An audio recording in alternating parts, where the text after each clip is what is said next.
King Ahasuerus was the king of Persia. Many years earlier, when Cyrus was king, he sent some of God's people back to Judah to rebuild the temple in Jerusalem. Some of God's people stayed in Persia. God's people were called Jews because they were from Judah.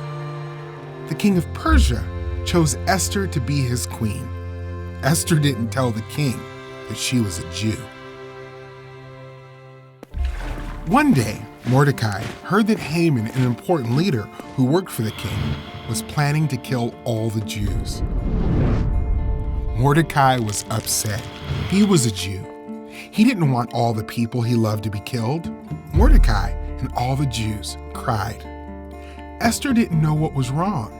She sent a messenger to ask Mordecai why all the Jews were upset. Mordecai told Esther about Haman's evil plan. "You have to do something," Mordecai said. "Ask the king to stop Haman. Ask him to save the Jewish people." Esther sent a message back to Mordecai. "No one can approach the king unless the king calls for that person first," Esther said. "The punishment is death. Unless the king holds out his scepter, then you may live." "You're a Jew," Mordecai said. "If you don't stop Haman, he will kill you too. Maybe this is why you are the queen. Maybe God put Esther in the palace to save her people." Esther asked Mordecai and the Jews to fast for 3 days. Then Esther would go to the king, even if it meant she might die. On the 3rd day, Esther went to the king. He saw Esther and held out his golden scepter. "What is it, Queen Esther?" the king asked. "What do you want to ask me? I'll give you anything, up to half of my kingdom." Esther said, "Would you and Haman come to a feast today?" So Haman and the king went to Esther's feast. After eating, the king said, "What do you want, Queen Esther? I'll give you anything, up to half of my kingdom." "Come to my feast tomorrow," Esther said. The king agreed. The next day, Haman and the king went to Esther's feast. After eating, the king said, "What do you want, Queen Esther?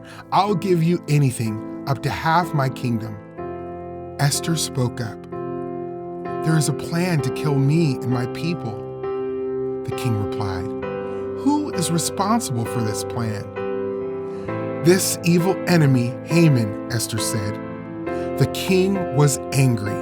He punished Haman and made a law to keep the Jewish people safe from their enemies. God was in control over Haman's evil plan to destroy the Jews. Like Haman, Satan wants to ruin God's plan and destroy believers. Satan thought he had won when Jesus died on the cross, but God raised Jesus from the dead and defeated Satan once and for all. All who believe in Jesus are rescued from sin and death.